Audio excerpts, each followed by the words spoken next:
Eu sou a professora Rafaela Lima e a aula de hoje é ar e sua composição. Afinal, do que é feito o ar que você está respirando aí agora? Já pensou sobre isso? É muito comum quando a gente pergunta assim, qual é o gás mais abundante na atmosfera? É muito comum que as pessoas falem oxigênio, afinal é o que a gente respira, mas não. Dá uma olhada nesse gráfico. Olha quem está ocupando aqui a maior área dessa pizza, nitrogênio. Isso é nitrogênio? 78% do ar que a gente respira é nitrogênio. Então aí, essa sala que você está, a maior parte é nitrogênio. E você está respirando isso, você está inalando e eliminando ele completamente. Seu corpo não consegue, de fato, absorver pela respiração. Segundo lugar, nesse ranking aí dos componentes do ar, tem o quem? Ele, aí sim, o nosso querido oxigênio, com 21%. E sobra, assim, muito pouquinho para uma galerinha. Sobra aí para gás carbônico, sobra aí para os gases nobres, vapor d'água, uma porcentagem muito menor, uma mistura aí de alguns gases. Tudo isso está aqui, está no ar. Mas esse ar, ele compõe o quê? Ele compõe algo maior, ele compõe a atmosfera. A atmosfera é a camada de ar que envolve a Terra e ela tem várias camadas, lembra dessa história? Troposfera, estratosfera, mesosfera, termosfera, exosfera. Pois é, a composição de todas as camadas da atmosfera é igual? Não, estamos falando de qual? Da troposfera, da nossa. Você tá, legal, já me ambientei, já vi aí quais são os gases que compõem, e aí você deve ficar curioso. Para que tanto nitrogênio? O nitrogênio serve para quê? Serve para muita coisa. Para o nosso corpo, a constituição do nosso corpo tem muito nitrogênio. Dá uma olhada nisso aqui. Proteínas, DNA e RNA. Nosso corpo, a nossa estrutura, ela é formada aí por ossos, por músculos, e os nossos músculos são preenchidíssimos, formados por proteínas.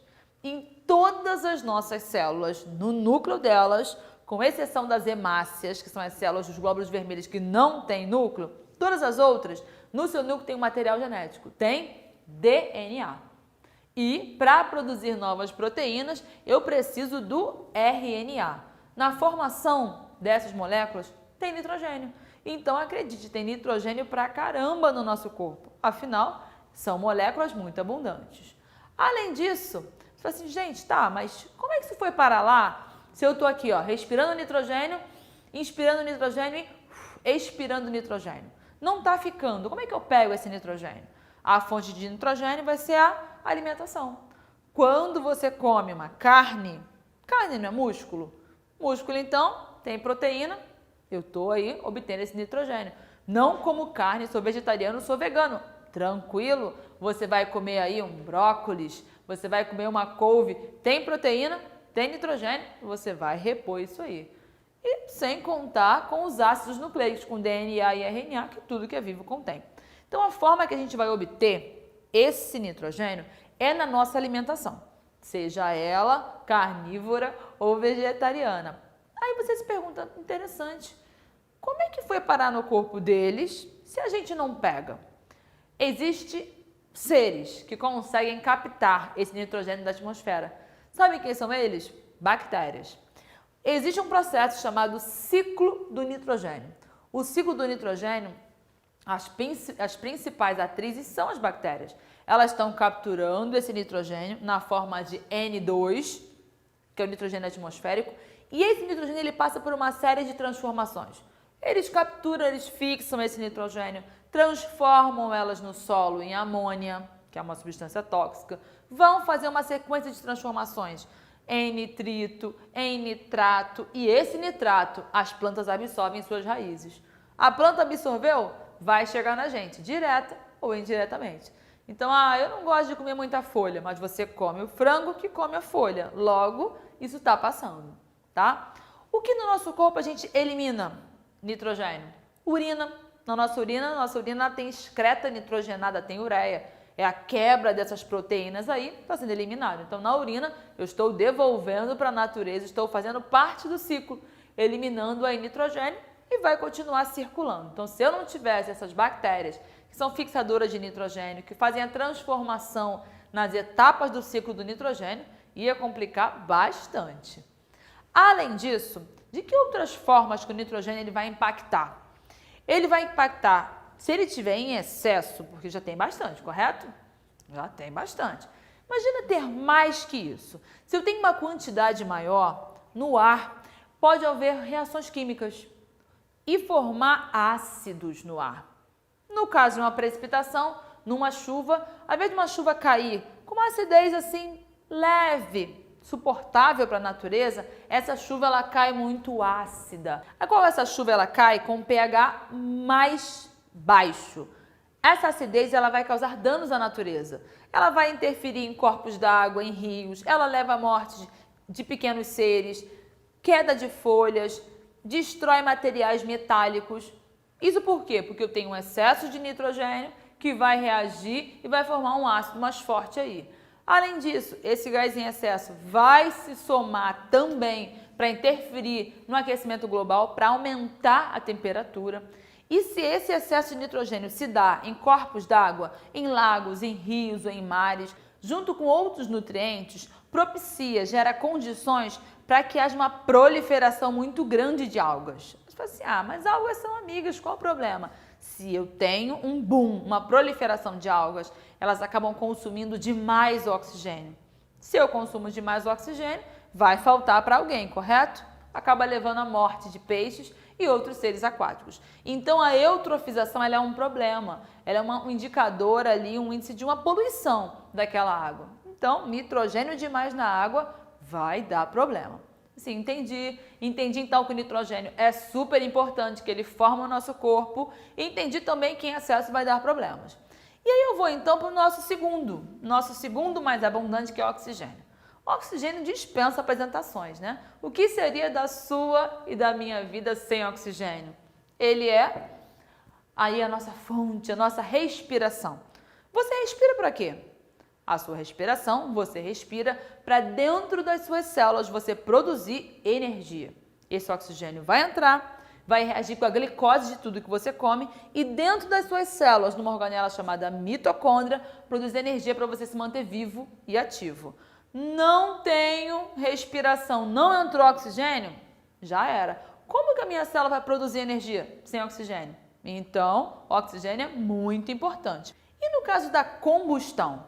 O oxigênio, ele é essencial para que haja queima de qualquer coisa. Se você vê fogo, é porque eu tenho ali o oxigênio. Uma experiência simples e que muitos bombeiros usam essa técnica, abafar. Tem alguma coisa pegando fogo, uma pequena chama, se você abafar ela, se você reduzir a disponibilidade de O2 para ela, vai acabar. Então, se há combustão no nosso planeta, se há queima, é devido à presença de oxigênio. Isso é legal. Entendi a importância dele. Ele pode estar, então aqui, no nosso oxigênio, está na forma de O2. Você deve se perguntar, mas e o tal do O3? O3 é ozônio. O ozônio aqui, a nosso nível aqui na troposfera, aqui é ruim, aqui ele é tóxico. O ozônio lá na estratosfera, o O3, é bacana. Ele forma a camada de ozônio que filtra os raios solares, tá? Quem mais está aí na nossa atmosfera? Pequena quantidade, mas muito importante. CO2, gás carbônico ou dióxido de carbono. De 2, né? De óxido de carbono. Dióxido de carbono ou gás carbônico. Ele é o produto aí da nossa respiração, né? O que sobra, o resto da respiração, a gente expira CO2. Para a gente é um produto, é um resíduo. Agora, para plantas, para algas, para algumas bactérias, é a base, a fonte da energia, porque elas fazem fotossíntese. Fotossíntese é aquele processo que na presença da luz, esses seres eles vão produzir dentro de si o seu próprio alimento, a sua fonte de energia. Então eu preciso, é necessário para que ocorra a fotossíntese, a presença do CO2. Então olha que interessante, a gente vai respirando, eliminando o CO2, a gente queima coisas, combustões naturais, liberam CO2 e as plantas vão capturar.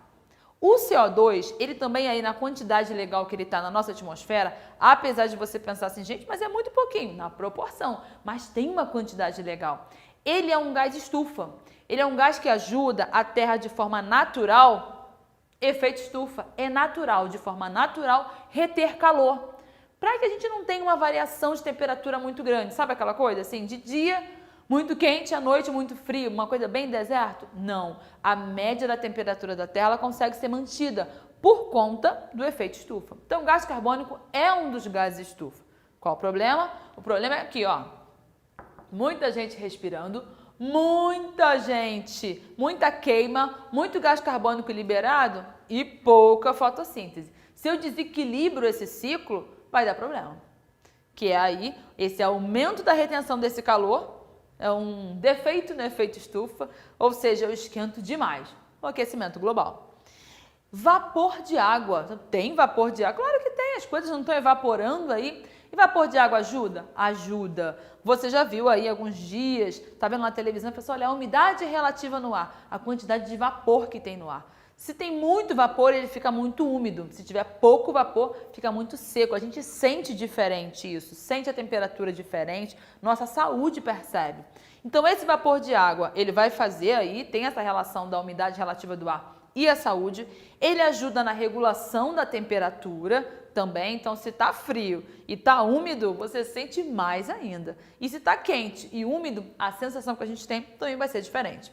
Ele acaba que promove também uma atenuação dos raios UV e esse vapor d'água subindo, ele vai formar as nuvens, correto?